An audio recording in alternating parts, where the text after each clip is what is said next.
Bonsoir à tous.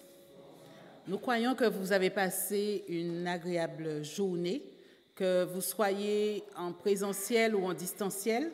On vous fait un grand coucou et on vous dit, on espère que vous allez passer une très bonne soirée. Alors, pour commencer notre moment de prière, de louange, plutôt de prière, nous vous demandons de vous tenir debout et nous allons entonner tous ensemble le 534, Messager du Grand Roi. 534.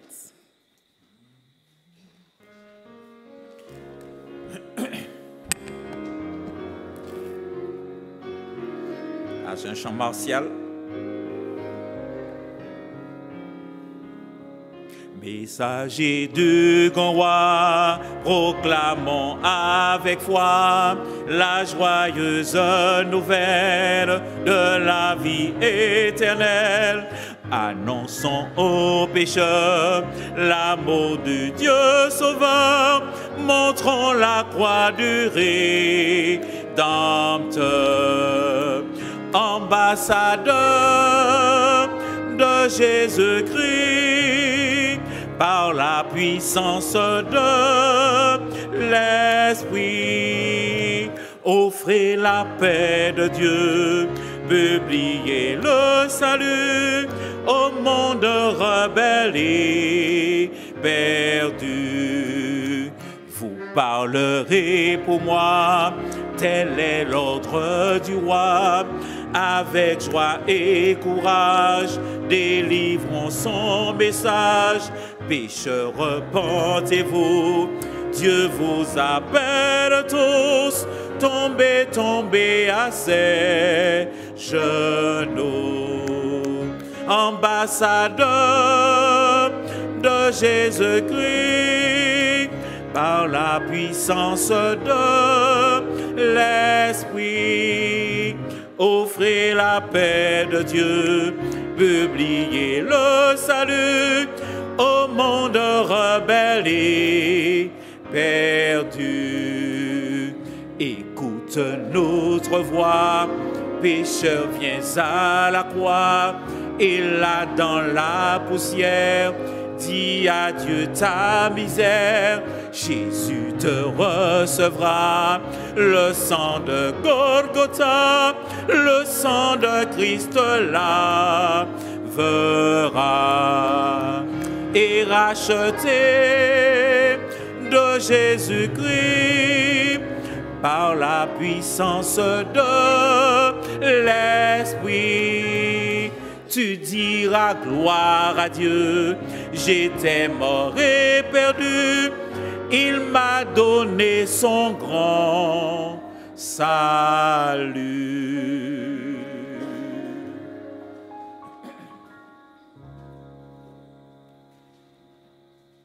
Et sœurs, nous allons nous prosterner donc pour la prière.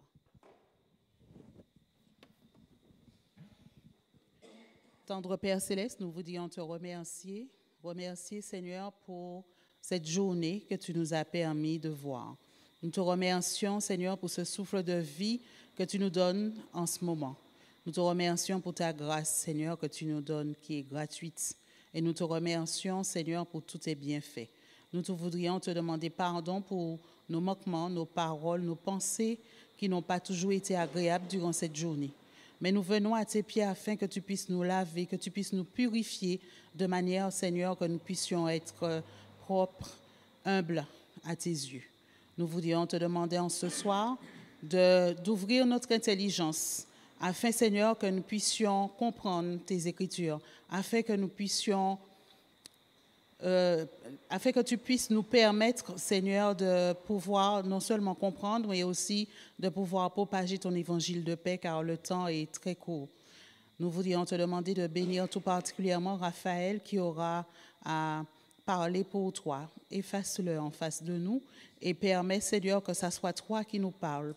Touche un cœur, Seigneur, touche quelqu'un ce soir afin qu'il puisse être transformé et qu'il puisse prendre part pour ton saint salut. Garde-nous tous, nous t'en prions, et bénis-nous au nom de Jésus, ton Fils, et pour ta sainte gloire. Amen.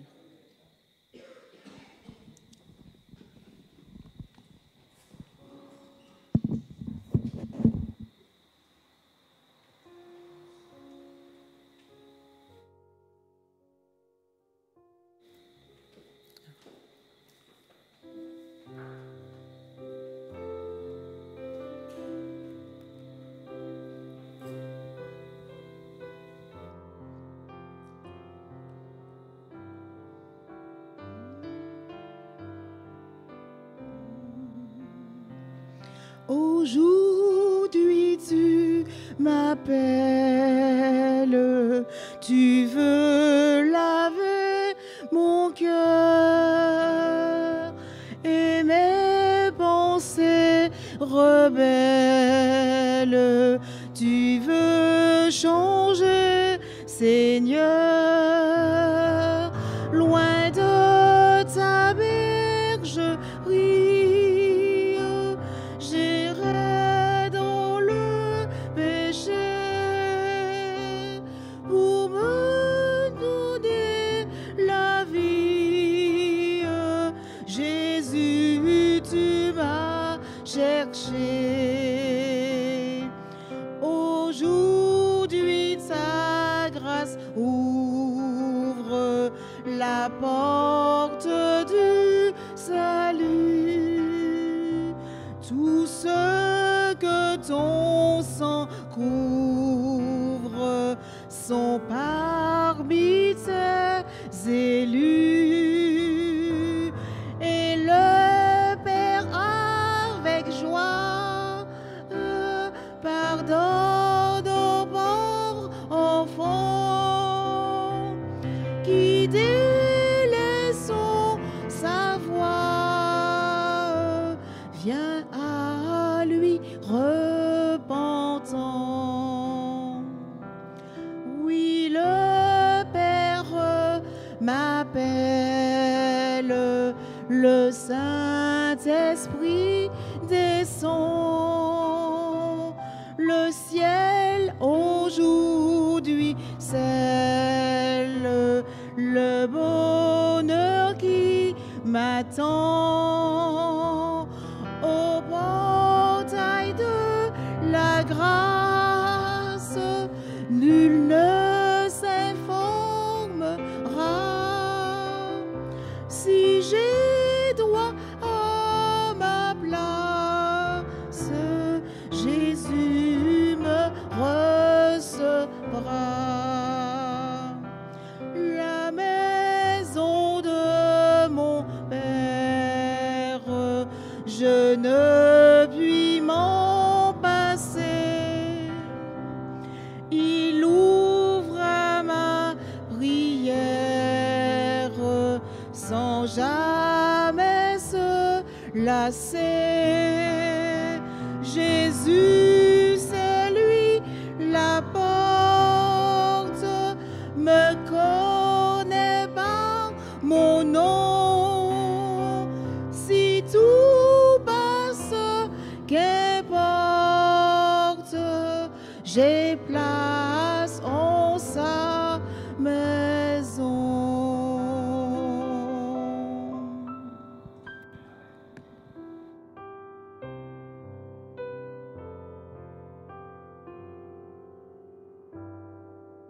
Merci à Simone pour ce beau chant. Oui, nous avons de l'espoir. Nous aurons une place dans la maison de Dieu. Nous remercions tous ceux qui se sont déplacés pour cette étude et nous remercions à ceux aussi qui sont sur YouTube, qui écoutent et qui attendent cette étude du dimanche soir parce qu'ils aiment connaître ce que Dieu dit dans sa parole en ce qui concerne les prophéties et autres études que nous faisons le dimanche soir. Nous remercions Dieu de ce qu'il nous a accordé encore un jour aujourd'hui, parce que demain sera un autre jour. À chaque jour suffit sa peine. Remercions Dieu de ce que nous sommes vivants aujourd'hui. Et c'est pourquoi la Bible dit, si vous entendez sa voix aujourd'hui, pas demain, parce que demain nous ne savons pas si nous serons là. À tous ceux qui nous écoutent, puisse Dieu nous éclairer et nous aider à comprendre ce sujet de ce soir. Alors, ce soir, nous allons étudier un sujet. Vous savez, je suis sûr que parmi vous, il y a de ceux qui désirent faire des grandes vacances, visiter des pays, faire une croisière, etc., mais cela n'a pas été possible à cause des circonstances de la pauvreté, etc. Et au cas rêver un jour, on va faire une grande vacances, une grande croisière d'un mois ou bien, etc. La Bible propose des vacances de 1000 ans. Et ceux qui ont l'habitude d'étudier la Bible savent effectivement que la Bible parle d'une affaire de 1000 ans de vacances. Mais qu'est-ce que nous allons faire pendant ces vacances? Il arrive que souvent, comme quelqu'un me disait, il a été en vacances pour une première fois, et puis il ne connaissait pas trop, et il est resté à regarder la télé. Il ne m'a pas venir en vacances encore pièce. Il ne m'a pas en vacances pour être devant la télé toute la journée. Alors, Donc, il a été dégoûté. J'ai dit, mais non, mais il faut programmer ces vacances. Dieu a déjà programmé les 1000 ans. Qu'est-ce qui va se passer? Alors, premièrement, nous allons comprendre à quel moment commencent les 1000 ans. Alors, on a coutume de parler de millénium, ce n'est pas un terme qui existe dans la Bible, mais millénium vient du terme, comme il est dit ici, 1000 et annus, 1000 années. Donc, c'est pourquoi on parle de millénium. Mais il est bien question de 1000 ans dans la Bible. Alors, il y a plusieurs théories. Et comme toujours, quand Dieu donne une vérité, Satan fabrique le contraire et il trouve des gens pour supporter ces erreurs. Alors, il y a 5 manières de voir ces 1000 ans, ou 5 religions qui prêchent ces milléniums de façon différente. Premièrement, il est dit que Christ ne reviendra qu'à la fin du millénium. Certains pensent que Christ ne reviendra qu'à la fin du millénium. D'autres, avant que le millénium commence, Christ reviendra secrètement. Alors, il va revenir secrètement, on ne le verra pas. Alors, il faudrait savoir à quel moment il est venu, puisqu'il est venu secrètement. Ensuite, troisièmement, le millénium sera précédé par le signe des antéchrists, et cela pendant 7 ans. Toutes sortes de théories. L'évangile, quatrièmement, l'évangile sera prêché pendant 1000 ans après la seconde venue de Jésus. Cinquièmement, Christ est déjà revenu et les morts seront ressuscités pendant le millénium et une seconde chance leur sera donnée d'accepter Christ pendant que le diable est enchaîné. J'ai eu une étude là, il y a pas à 15 heures avec un groupe et je vous pose la même question. Imaginons qu'on éteigne les lumières dans cette salle. Ferme les portes, c'est fermer complètement les rideaux. Comment faire pour chasser les ténèbres? C'est feu à noir. Comment faire pour chasser les ténèbres? Tout simplement. Je vous pose une question à l'envers. S'il y a la lumière, est-ce qu'il est possible de remplir cette salle de ténèbres? Non. Sinon, il faut encore éteindre la lumière. En réalité, les ténèbres, c'est toujours l'absence de lumière. Donc, toutes ces théories sont là parce qu'il y a une absence de lumière. Jésus a dit, je suis le chemin, la vérité et la vie. Je suis la lumière du monde. Donc, pour connaître, pour balayer ces ténèbres, il faut étudier la parole de Dieu avec sincérité. Vous connaîtrez la vérité et la vérité vous affranchira. Ce n'est pas la peine d'essayer de comprendre le millénium, il y aura des rapes secrets. Non, cherchez à connaître ce que la Bible dit. Qu'est-ce que la Bible dit qui se fera au commencement du millénium? Plongeons nos regards dans la Bible. Je ne sais pas si ma lectrice a son micro. Non? Oui? Alors, voilà. Nous allons chercher le premier verset. Alors, quels sont les événements qui marquent le commencement du millénium? Je vous invite à prendre 1 Thessaloniciens 4, 15 à 16 et 16. 1 Thessaloniciens 4, 15 et 16.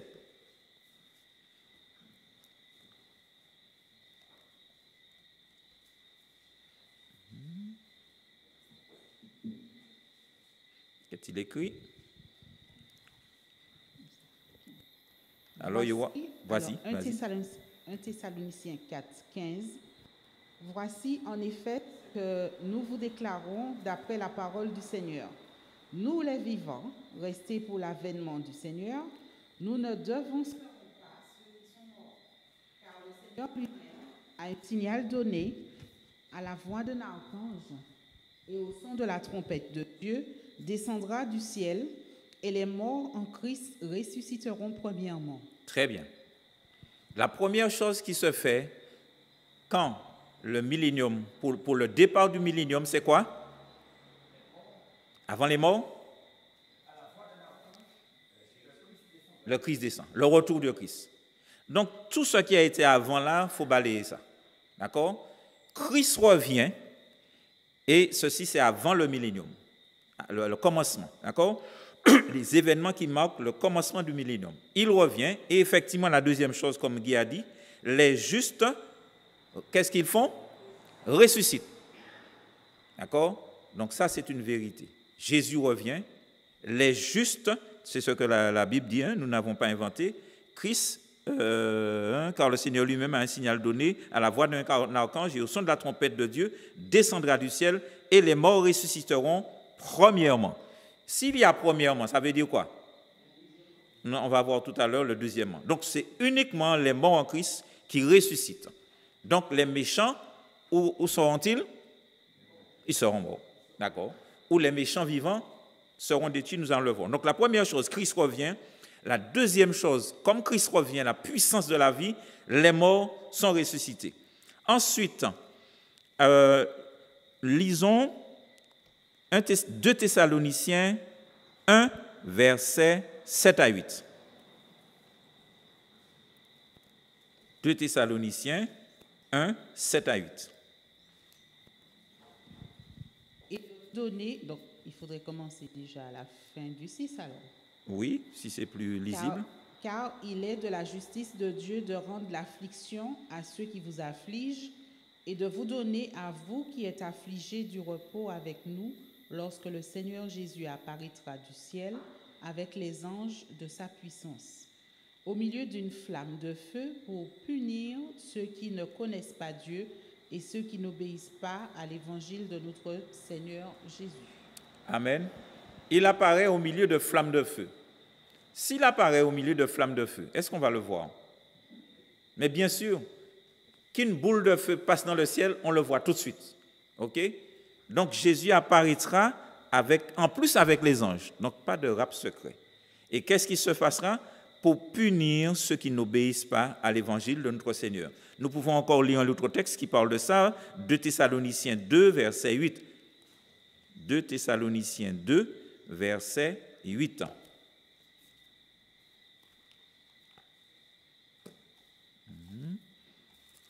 2 Thessaloniciens 2, verset 8. Vas-y. 2 Thessaloniciens 2, verset 8, nous dit donc, « Et alors paraîtra l'impie que le Seigneur Jésus détruira par le souffle de sa bouche et qu'il anéantira par l'éclat de son avènement. » Amen. Donc, les méchants seront tués. Et les méchants morts ne seront pas ressuscités puisqu'il est parlé d'une première résurrection. D'ailleurs, je vous invite, je vais le citer simplement pour aller plus vite. Apocalypse 20, verset 6, il dit « Heureux et saints ceux qui ont part à la première résurrection. » Donc, si vous faites chance à la première résurrection, si tu ressuscites et tu demandes, c'est quoi? C'est la première ou la deuxième? La première. Eh bien, c'est bon. Alléluia. Mais les méchants seront détruits. Alors, on résume, Christ revient, les justes reviendront à la vie et les méchants seront terrassés. Alors, lisons encore 1 Thessaloniciens 4, on revient à 1 Thessaloniciens 4, versets 16 à 17. 1 Thessaloniciens 4, 16 à 17. Car le Seigneur lui-même a un signal donné, la voix d'un archange et au son de la trompette de Dieu descendra du ciel, et les morts en Christ ressusciteront premièrement. Ensuite, nous les vivants qui serons ensemble, enlevés avec eux sur des nuées à la rencontre du Seigneur dans les airs, et ainsi nous serons toujours avec le Seigneur. Amen. Encore une clarté, c'est clair, c'est simple. La voix de la trompette, Jésus descend du ciel, les morts sont en Christ sont ressuscités, et qu'est-ce qu'ils font? Ils sont ressuscités et puis restent là, ils sont enlevés avec Christ dans les airs, à la rencontre de Christ dans les airs, et nous serons toujours avec lui. Donc on n'est pas enlevé et puis on redescend, non, on est enlevé et nous serons toujours avec lui. Il y a d'autres textes qui parlent de ça, Apocalypse 7 si vous voulez noter, 7 versets 9 à 10, nous n'allons pas le lire. Ensuite, donc troisièmement, tous les justes sont enlevés au ciel. D'accord? C'est ce qui se passera au début du millénium. Ensuite, verset Apocalypse 20, 1 à 3. Parce que nous voulons faire parler la Bible, ce n'est pas l'homme qui parle, mais c'est Dieu lui-même qui parle au travers de ses paroles. Apocalypse 20, 1 à 3. Qu'est-ce qui se passera encore à ce moment-là? Puis je vis descendre du ciel un ange qui avait le chef de l'abîme et une grande chaîne... La clé. Pardon. Qui avait la clé qui avait la clé de l'abîme et une grande chaîne dans sa main. Il saisit le dragon, le serpent ancien, qui est le diable et Satan, et il le lia pour 1000 ans. Il le jeta dans l'abîme, ferma et scella l'entrée au-dessus de lui, afin qu'il ne séduisît plus les nations jusqu'à ce que les 1000 ans fussent accomplis. Après cela, il faut qu'il soit délié pour un peu de temps. Voilà, Satan est lié par les chaînes de circonstances. Et remarquez bien que la Bible, pour que nous ne nous trompions pas, il dit bien une grande chaîne dans sa main et il saisit le dragon, le serpent ancien, qui est le diable et Satan. Vous savez, pour qu'on sache exactement quelle est son identité. C'est lui, on parle de lui là. Satan, le diable, s'il ne sait pas que c'est lui, le serpent ancien, et il le lia pour 1000 ans. Il le jeta dans l'abîme, il ferma et scella l'entrée, etc. Donc on connaît un petit peu, c'est les chaînes de circonstances, c'est-à-dire ne pensons pas que Satan sera lié avec une chaîne comme nous. Hein, c'est un esprit. Et Dieu sait comment enchaîner les esprits également. D'accord? Donc ne nous attardons pas sur comment il sera lié. Dieu est le Créateur, il sait lier tout ce qu'il a créé. D'accord? Et il sait les enchaîner. Donc Satan sera en détention, pour être provisoire, pendant combien de temps? Est-ce que la Bible dit? Oui. Mais oui, il est dit, afin qu'il ne séduisit plus les nations jusqu'à ce que les 1000 ans fussent accomplis. Donc, il est enchaîné et il pourra aller nulle part séduire qui que ce soit. Et il sera délié pour juste un peu de temps, certainement pour pouvoir aller pour descendre au tribunal et pour être jugé. Mais il est en détention provisoire. Alors, quels sont maintenant les faits? Donc, nous résumons, avant le commencement du millénium, Jésus revient, ensuite les morts en Christ ressuscitent et ils sont enlevés, les méchants sont détruits à ce moment-là, et Satan, pour ne pas faire quoi que ce soit, il est enchaîné, donc il est là avec ses petits démons, et il n'aura rien à faire, et il aura à réfléchir sur tout ce qu'il a fait depuis qu'il s'est révolté dans le ciel. Donc il aura des vacances, mais je n'aurais pas aimé avoir ce genre de vacances-là. Ah ouais, pas du tout. Donc ils sont enchaînés. Alors, quels sont les faits définis qui marquent le millénium? Qu'est-ce qui va se passer pendant le millénium? Qu'en est-il? Alors, je vous invite à lire Jérémie 4, 23 à 27. Jérémie 4, 23 à 27. Et Guy, tu cherches déjà pour ton épouse, Apocalypse 20, verset 4. Ce sera le verset suivant. Donc, Jérémie 4, 23 à 27 et Apocalypse 20, verset 4. C'est pour pouvoir enchaîner. Jérémie 4, 23 à 27.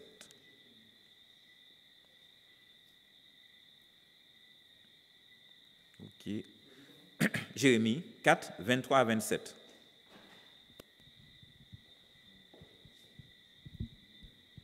Je regarde de la terre, et voici, elle est informe et vide.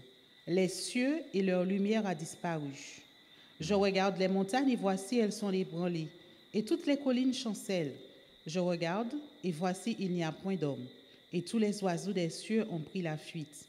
Je regarde, et voici, le Carmel est un désert, et toutes ces villes sont détruites devant l'Éternel, devant son ardente colère.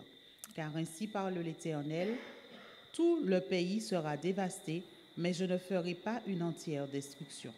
Ok, je ne ferai pas une entière. La terre sera quand même conservée, elle ne sera pas détruite. Donc, mais on voit qu'il y a un chaos, il y a un vide. C'est normal, Jésus est venu avec des flammes et tout est détruit et Satan a été enchaîné. Donc, la terre est dans un état de chaos, chaotique, les abîmes. Donc, ici, ensuite, Apocalypse 20, verset 4. Est-ce que vous avez trouvé? Tu as trouvé? Oui, ça y est. Vas-y.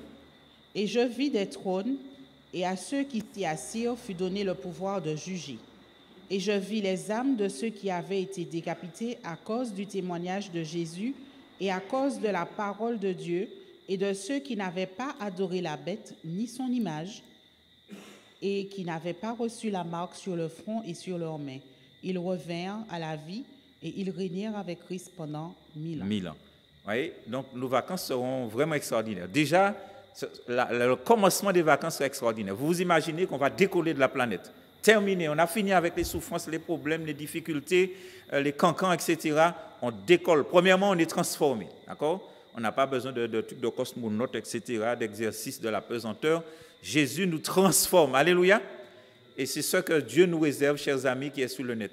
Jésus, alors nous étions dans une étude, Alex et moi, et une dame nous disait, celle avec qui on faisait l'étude, mais vous parlez de vie éternelle, mais comment sera, comment le corps, etc. Le corps, on n'a pas de valeur. J'ai dit non, Dieu va changer ce corps mortel qui deviendra un corps immortel. Ce corps corruptible qui deviendra incorruptible. D'accord? Et il n'y aura pas de ça c'est quoi? Ça c'est... Ah, c'est les pompiers, c'est ça? Il n'y aura pas de pompiers dans le ciel. On ne sera pas dérangé. Donc, voilà ce qui se passera. La terre sera désolée et il y aura quelque chose qui va s'engager dans le ciel. Qu'est-ce que nous allons faire? Est-ce que nous allons nous asseoir là et contempler Jésus d'une manière béate là et puis on est content? Non, il y a toujours... Le propre de l'homme a toujours une activité.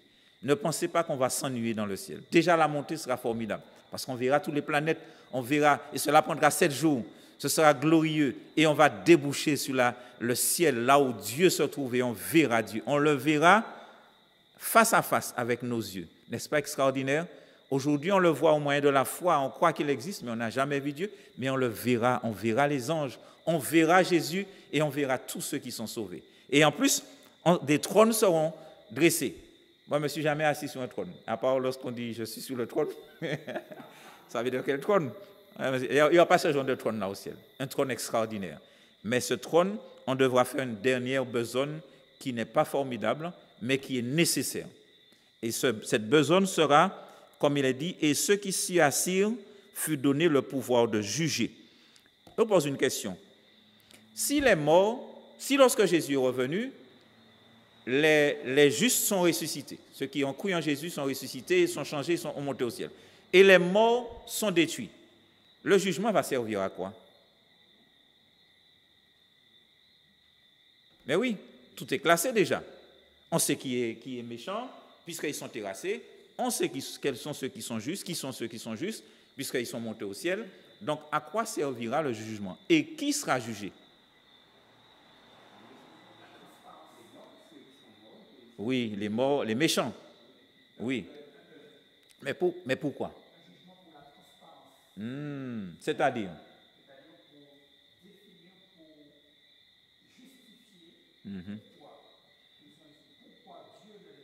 Exactement. Dieu a toujours fait les choses de manière transparente. Et pour nous aussi, il te dit, il ne fait rien, ce n'est pas nous annoncer par les serviteurs, les prophètes. Il faut que Dieu soit justifié. Dieu est assis là comme celui qui a été accusé. Satan, au départ, a accusé Dieu de méchant, de menteur, de ceci, de cela.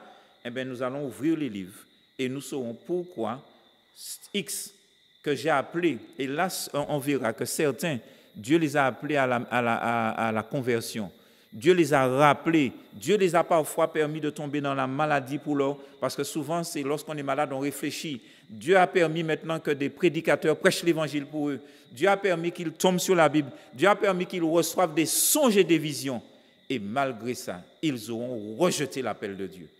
Tout cela est écrit sous le livre de souvenirs ou le livre de péché. Et en face de chaque péché, on verra qu'il n'y a pas de confession, il n'y a pas de repentance. L'amour de Dieu a fouetté leur cœur. Ils ont parfois senti l'amour de Dieu, mais ils ont dit non, comme ce jeune homme riche qui est parti tout triste. Et tout cela, on saura encore de manière peut-être triste, mais si vous avez une épouse ou un mari, vous dites, mais où est ma femme? Où est mon mari? Il allait au temple avec moi, et il n'est pas là. Et ma maman, c'est ma maman qui m'a conduit au temple. Où est-elle? Ouvre le livre. Allez, regarde. Et on sera triste peut-être, mais il essuiera toute larme et on pourra dire à la fin de tout ça, oui Dieu, tu es juste et bon.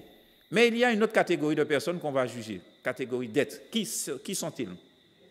Les anges.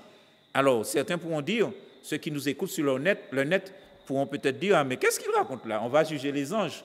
Lisons ce que dit la Bible. Alors, ça se trouve dans 1 Corinthiens 6, 1 à 3. Parce que nous ne parlons que de la vérité. Nous n'avons d'argument que pour la vérité. 1 Corinthiens 6, verset 3. 1 à 3, pardon. 1 Corinthiens 6, 1 à 3.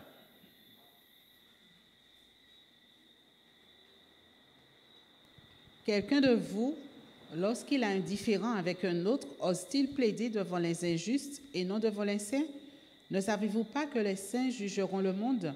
Et si c'est par vous que le monde est jugé, êtes-vous indigne de rendre les moindres jugements? Ne savez-vous pas que nous jugerons les anges? Et nous ne jugerions pas à plus forte raison les choses de cette vie? Quand donc vous avez des différends pour les choses de cette vie, ce sont des gens dont l'Église ne fait aucun cas que vous prenez pour juges. Ne le dites pas, pardon, je le dis à votre honte. On peut s'arrêter là.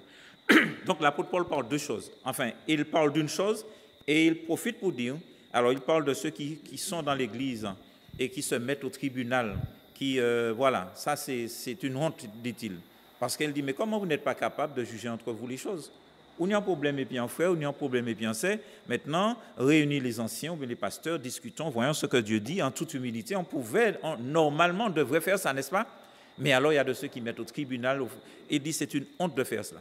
Et il dit, pourquoi? Mais il dit, alors, et c'est par vous que le monde sera jugé? Êtes-vous indigne de rendre les moindres jugements? Donc, si nous aurons des jugements à rendre, nous devons pouvoir le faire ici. Et il dit en plus, donc le monde est jugé, mais voilà ce que nous cherchons. Ne savez-vous pas que nous jugerons les anges? Frères et sœurs, chers amis qui nous écoutez, nous jugerons les anges. À ce moment-là, qui nous allons juger? Aujourd'hui, c'est Satan qui nous embête, n'est-ce pas? Il nous tente, il nous piège, il nous détruit, mais il sera là et on va le juger. Il est en prison et on va ouvrir le livre pour juger Satan. Alors là, ce dossier-là sera un dossier complet. Je ne sais pas combien de temps on va prendre. Enfin, 1000 ans déjà, mais pour son dossier, on aura du temps à prendre. Parce que depuis le sang d'Abel le juste jusqu'au dernier, Satan devrait payer. Et d'ailleurs, la Bible dit, ou Hélène White dit, qu'il sera le dernier à être brûlé, ou plutôt à terminer d'être brûlé. OK? Il sera jugé et ce sera fini pour lui. Terminer les accusations. Toutes les accusations iront vers lui. Aujourd'hui, les choses se passent et je trouve ça navrant. La première chose qu'on dit, s'il y avait un Dieu, ce serait pas ça, les choses ne seraient pas ainsi. C'est parce que vous entendez? C'est rare d'entendre, c'est Satan qui a fait ça, à part les chrétiens qui le savent. Mais c'est rare d'entendre les gens accuser Satan. Ah si, mon Dieu était là, etc. On va penser, malheureux était mort, la guerre en Ukraine, etc., etc. Là, nous saurons qui est le vrai coupable. Et il est terrible d'être en prison lorsqu'on est innocent. Il y a des gens qui ont fait la prison alors qu'ils sont innocents. Dieu va prouver son innocence et ce sera écrit. Les faits seront là. Et pire que les faits, les motivations. Parce que nous, on ne connaît pas les motivations. Quelqu'un tue quelqu'un parce que, on l'a embêté ou bien il était énervé. Voilà, il a tué quelqu'un, ce n'est pas pour ainsi qu'il est un meurtrier, mais il a quand même tué. Mais les motivations, le pourquoi nous avons fait telle ou telle chose, même le bien qu'on peut faire, peut être mal, parce que les motivations sont cachées et on ne les connaît pas. C'est pourquoi Dieu dit d'éviter de juger, parce qu'on ne connaît pas les motivations de qui que ce soit. D'accord? Donc Satan sera jugé, les mauvais anges seront jugés et le monde sera jugé. C'est ce qui se passera pendant le millénium. Pas de nouvelle chance pour qui que ce soit, la Bible ne le dit pas ici. Alors, nous continuons, donc c'est ce qui se passera. La terre est désolée. Les justes qui sont assis sous des trônes avec Jésus, avec Dieu, etc., jugeront, ouvriront les livres, c'est ce qu'il a dit, je vis des trônes et ceux qui s'y assirent, fut donné le pouvoir de juger et je vis les âmes de ceux qui avaient été décapités à cause du témoignage de Jésus et à cause de la parole de Dieu et ceux qui n'avaient pas reçu la marque de la bête. Alors retenons aussi ceci, ceux qui n'ont pas reçu la marque de la bête seront en haut en train de juger. Mais où seront ceux qui ont reçu la marque de la bête? Ils sont morts. Donc c'est un sujet qu'on doit aussi étudier. Qu'est-ce que la marque de la bête? D'accord? On y reviendra. On a déjà étudié, mais on y reviendra. Alors, maintenant, quels sont les événements qui marquent la fin du millénium? On a vu les événements qui marquent le début. Alors, je vais résumer avec vous, j'aime bien faire ça. Quels sont les événements qui marquent le début du millénium? Mon frère, au début, la venue de Jésus. Ensuite, la résurrection des justes. Ensuite, transformation, oui. Et ensuite, enlèvement. Voilà, pas de rap secret, on n'a jamais vu de rap secret. Il y a trompette, il y a ceci, la terre ébranlée, le ciel et la terre, quand on dit les éléments embrasés se dissoudront, la terre va trembler, etc. Donc c'est quelque chose qui sera, même sous avec, au mot qui est en et sous ou que oui. D'accord? Donc ce sont ces événements-là qui vont se passer. Ensuite, alors, on a vu quels sont les événements qui se feront pendant le millénium. Voyez là, le jugement. Le jugement de qui?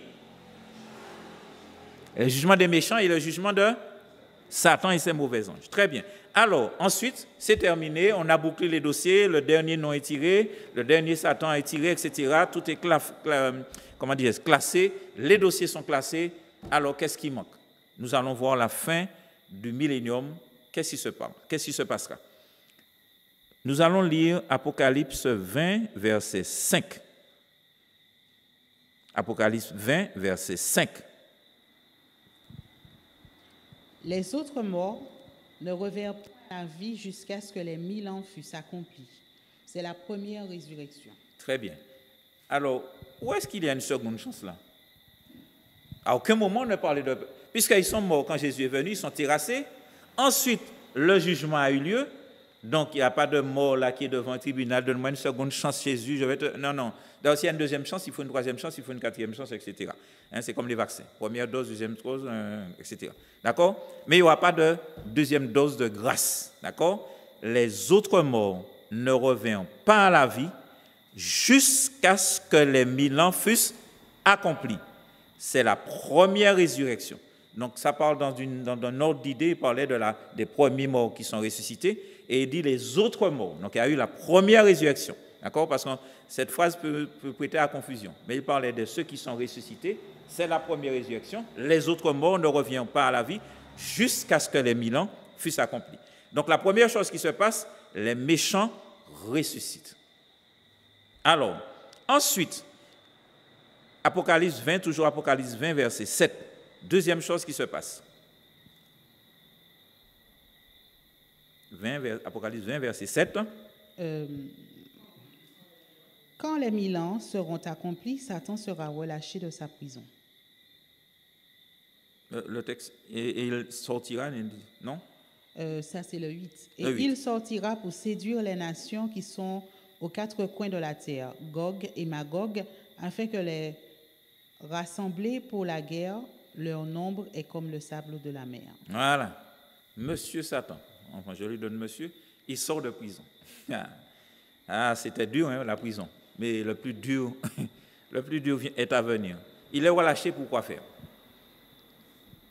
Il est relâché pour quoi faire et qu'adviendra-t-il de Satan? Les méchants sont ressuscités, pour quoi faire? Qu'adviendra-t-il des méchants? Alors, avant cela, nous allons voir qu'il y a quelque chose qui va se passer. Apocalypse 21, verset 2. Apocalypse 21, verset 2. Alors, et je vis descendre du ciel, d'auprès de Dieu, la ville sainte, la nouvelle Jérusalem, préparée comme une épouse qui s'est parée pour son époux. Amen. Alléluia. La nouvelle Jérusalem qui descend du ciel. Ce n'est pas une maison en bois ou bien en ciment, en béton ou bien en placo. La nouvelle Jérusalem, si vous voulez savoir, chers amis, comment sera cette nouvelle Jérusalem, allez dans Apocalypse 22. Mais ce sera extraordinaire. La maison que nous allons habiter principalement, la maison principale, c'est ça? La résidence principale. Parce qu'il y aura d'autres résidences que nous allons construire aussi.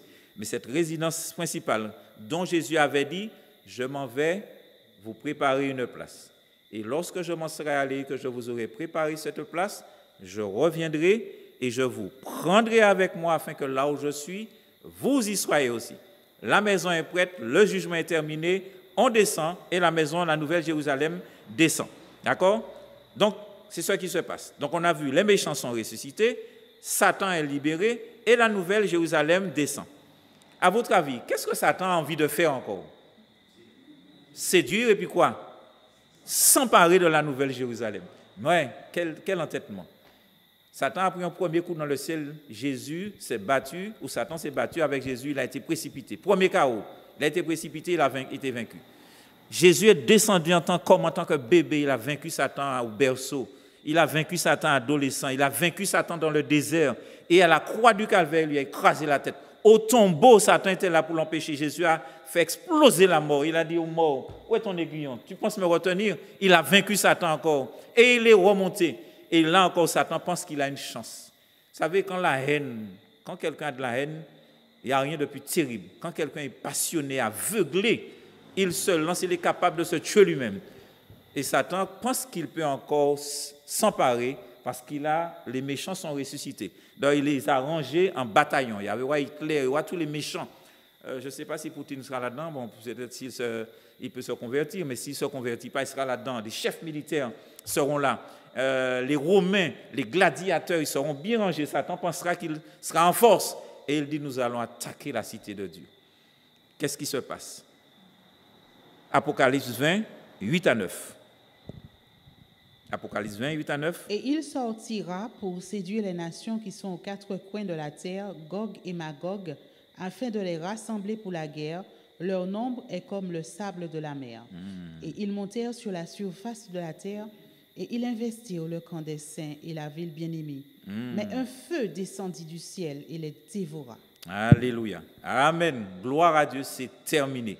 Alors, il est dit ici que malheureusement, c'est triste parce que Dieu ne se réjouit pas de cela. Hein? Vous voyez, il est dit, ils montèrent à la surface. Alors avant ça, afin de les rassembler, non, on monte plus haut. Ils sortirent pour séduire les nations qui sont aux quatre coins de la terre, afin de les rassembler pour la guerre. Le nombre est comme le sable de la mer. Vous voyez le nombre de personnes qui sera perdu.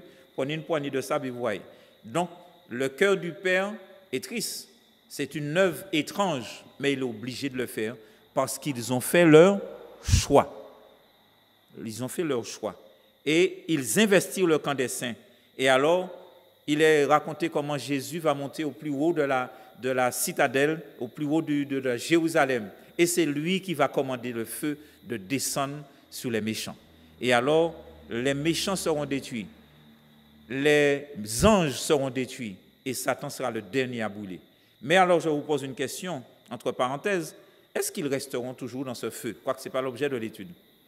Est-ce qu'ils resteront toujours? Parce que le feu, il est dit que le feu est éternel. Est-ce qu'ils vont rester toujours dans ce feu? Pourquoi? Alors que la Bible dit que le feu est éternel. Parce qu'ils ne sont pas éternels. Qu'est-ce que tu as dit? Mais oui, vous avez déjà vu, et ça m'est déjà arrivé de faire un boucan, tant que vous alimentez le feu, vous êtes capable d'alimenter le feu et que le feu reste une année. Plus vous mettez bois, du fer à carité, tu peux brûler, etc. Donc, tant qu'il y aura du combustible, le feu va rester. Mais le feu est fait pour quoi? Pour brûler, pour détruire. Sinon, il n'y a pas qu'à brûler. Si vous arrêtez l'éternité, ça veut dire que vous manquez brûler ou pas qu'à brûler. Le diable invente des théories. Alors, la Bible, ces versets pourraient prêter à confusion. Mais quand on lit la Bible, on voit par exemple que Sodome a été brûlé d'un feu éternel. Il est dit ça aussi. Est-ce que Sodome continue à brûler là? Sinon, on aurait vu, je ne sais pas quel pays représente Sodome, on aurait vu du feu qui continue à brûler. Mais non, c'est une expression pour montrer que les conséquences sont éternelles. Tout un étant en crasse de Satan, en atome de Satan, dit fait là. D'accord? Il sera détruit. Et enfin, nous serons au repos. La nouvelle Jérusalem sera créée. C'est écrit dans Apocalypse, dans 2 Pierre 3. Tu peux lire ce dernier texte. 2 Pierre 3, 13 à 14. Et puis Apocalypse 21 aussi, 1 à 5. Donc ces deux derniers textes. 2 Pierre 3, 13 à 14. Vas-y. Mais nous attendons, selon la promesse, de nouveaux cieux et une nouvelle terre où la justice apparaîtra. C'est pourquoi, bien-aimés, en attendant ces choses, appliquez-vous à être trouvés par lui sans tache et irrépréhensibles dans la paix. Amen. Dieu fera de nouveaux cieux. Apocalypse 21, versets 1 à 5.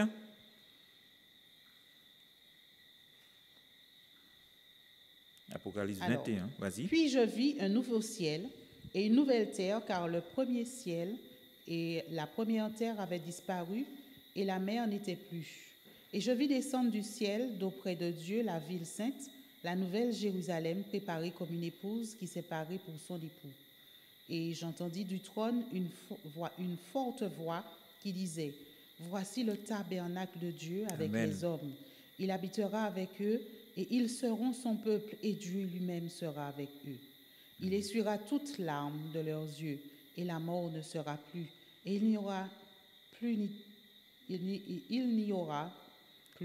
deuil, ni cri, ni douleur, car les premières choses ont disparu. Et celui qui était assis sur le trône dit, « Voici, je fais toutes choses nouvelles. » Et il dit, « Écris, car ces paroles sont certaines et véritables. » Amen. Amen. Alléluia. Voilà ce que Dieu réserve, chers amis, et ceux qui nous suivent sur Internet. Voilà ce que Dieu réserve à son peuple. Les grandes vacances que Dieu réserve, c'est pour que tout soit mis au point. L'interdit ne reparaîtra pas. Le péché, le mal ne va pas reparaître. Dieu tout contrôle. Il a un plan. Les choses ne se font pas n'importe comment. Aujourd'hui, on est un petit peu déboussolé. On se demande, mais quel qu'adviendra-t-il? Qu'adviendra-t-il? Dieu a déjà un plan. Et ce plan, jusqu'à ce jour, depuis que les prophètes ont commencé à parler, il n'y a pas un seul prophète qui a dit quelque chose qui ne s'est pas réalisé. Il a dit que Jésus allait venir. Satan a essayé d'empêcher ça avec le massacre comme on appelle les massacres des innocents, mais Jésus est venu quand même. Même pour Moïse, et c'est là que Dieu est tout-puissant. Moïse, quand Pharaon a su qu'il y aurait un sauveur qui va libérer le peuple, qu'est-ce qu'il a fait aussi? Il a tué tous les premiers-nés. Mais Dieu use de, je pourrais dire, d'ironie. Il a poussé sur le fleuve et il a dit, celui-là, le premier, celui qui va libérer, tu vas le nourrir. Et c'est lui qui va te renverser. Les voies de Dieu sont extraordinaires. Rien n'empêchera les prophéties de s'accomplir. D'ailleurs, la Bible dit, s'il tarde, attendez, elle s'accomplira certainement. Nous avons cette ferme espérance. C'est pourquoi arrêtons de maugréer. C'est vrai que les choses sont dures. C'est vrai que les foyers sont détruits, les vies, la santé. On a été visiter voir quelqu'un, sa peau même s'en allait, etc. Il y a des maladies qui nous envoient au tapis. Mais rappelons-nous de cela. Quelle que soit la manière dont on va mourir, on mourra quand même. Il y a de ceux qui sont morts tranquillement sur leur lit, ils sont morts. Il y a de ceux qui ont été écrasés, etc. Mais ce qui est le plus important, c'est qu'ils sont morts en Christ. C'est ce qui est important. Est-ce que vous êtes prêts à mourir aujourd'hui? Est-ce que vous avez donné votre vie à Jésus? Est-ce que si la mort vous atteint aujourd'hui, lorsque Jésus reviendra, vous serez parmi les premiers ressuscités ou alors vous serez parmi les deuxièmes ressuscités? Ce sont des questions très sérieuses dont on doit se poser, et chaque soir, lorsqu'on va se coucher, chrétien ou pas, on doit se demander, Seigneur, est-ce que je suis prêt pour ton retour? Parce que les choses que Dieu prépare, ce sont des choses extraordinaires. Une vie éternelle, et on a vu dans le dernier texte, plus de maladies, plus de morts, plus de malheurs, rien du tout. Tout cela va disparaître. Encore un peu de temps, et juste un peu de temps, cela arrivera. Mais il y a un autre, il est dit de lui, Satan sait qu'il a peu de temps. Et comment il est? Il est enragé. Que sa rage continue à augmenter, mais que notre joie continue à augmenter. Et pour la même raison, parce qu'il y a peu de temps. Amen. Que Dieu nous bénisse. Nous allons donc chanter, n'est-ce pas? Le numéro, alors juste le temps de vous. 406, voilà.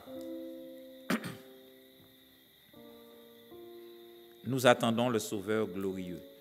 Nous allons nous mettre debout et nous allons chanter ce chant.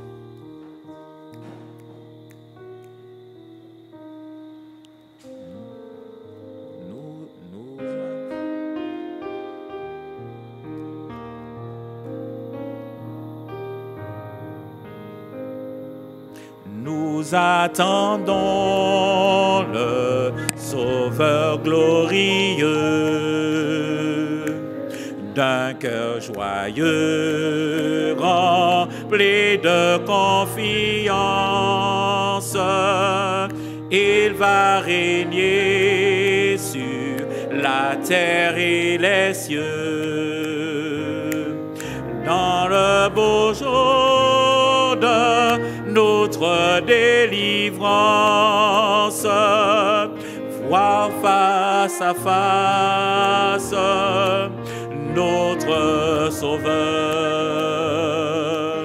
Oh, quelle grâce, quel parfait bonheur, voir face à face notre Sauveur. Oh, quel parfait bonheur, autour de lui nos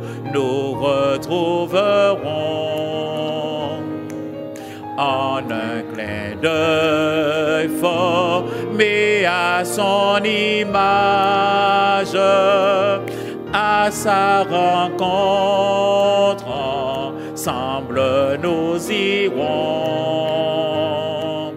Et le servir sera notre partage, voir face à face notre Sauveur. Oh, quelle grâce, quel parfait bonheur, voir face à face notre Sauveur.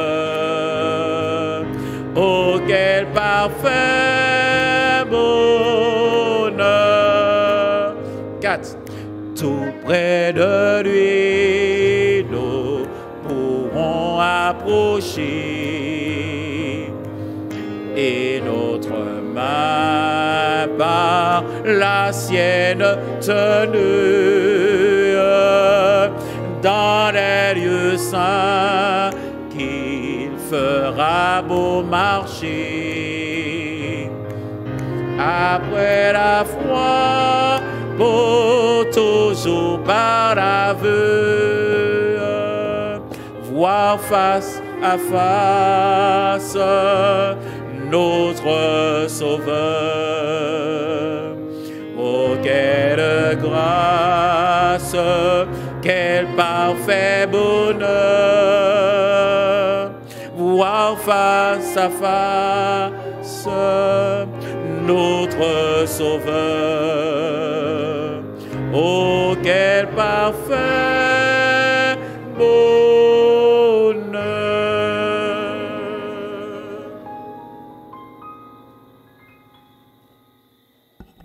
Je vais vous inviter, afin de conclure, de vous joindre à moi dans la position de la prière. Nous voulons penser d'une façon particulière à tous ceux qui ont des requêtes, à tous ceux qui se sont exprimés sur le net. Nous allons penser à vous. Et d'ailleurs, je vais vous demander de vous tenir à genoux afin de prononcer cette prière.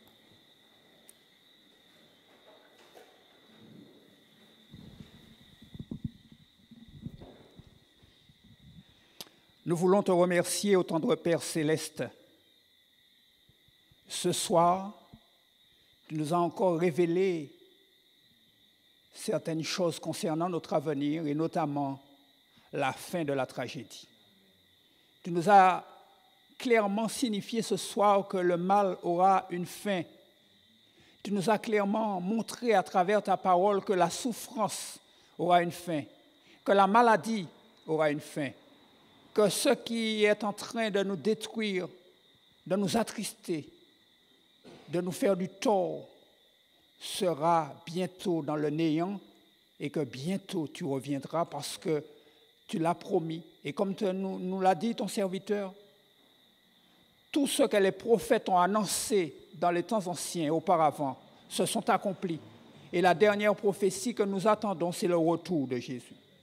Nous voulons, Seigneur, nous placer chacun sous ta grâce, sous ta bénédiction. Nous voulons, Seigneur, tous ici faire partie de ceux et celles, si jamais nous descendons dans la tombe, qui feront partie de la première résurrection. Nous voulons être là avec toi lorsque tu reviendras. Et ce soir, Seigneur, beaucoup de cœurs montent à toi, beaucoup de luttes sont menées parce que l'ennemi de nos âmes n'a pas encore abdiqué et il continue d'assaillir ton peuple. Et nous voulons te prier pour tous ces gens, Seigneur, qui crient à toi. Et d'une façon particulière, nous pensons à Jola qui nous a signifié ces luttes. Et nous croyons, Seigneur, que tu as entendu ces cris et que tu entends et que tu interviendras. Viens toucher cette personne, Seigneur, touche sa famille, Seigneur, et permets qu'à travers ces luttes, à travers sa souffrance, cette personne puisse te trouver et remporter la victoire parce que tu as dit que ceux et celles qui persévéreront jusqu'à la fin seront sauvés. Nous voulons, Seigneur, nous-mêmes nous joindre à elle dans cette bataille. Nous voulons, Seigneur, que tu entres dans nos foyers, que tu rentres dans nos vies, que tu rentres dans nos habitudes, que tu nous permets, Seigneur, de remporter la victoire. Et ainsi, nous serons toujours avec Jésus. Accorde ta grâce à ton Église. Accorde ta grâce à ton peuple. Accorde ta grâce à ceux et celles qui nous écoutent, ceux qui sont de l'autre côté par le biais de YouTube. Et que, Seigneur, tu fasses reposer ta bénédiction sur chacun. Nous te prions dans le nom de Jésus et pour ta gloire. Amen.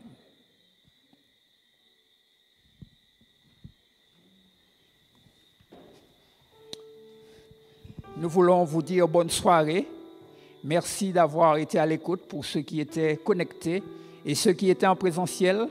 Nous vous remercions et nous vous disons une bonne rentrée à la maison et à mercredi soir, si Dieu veut, pour le moment de prière.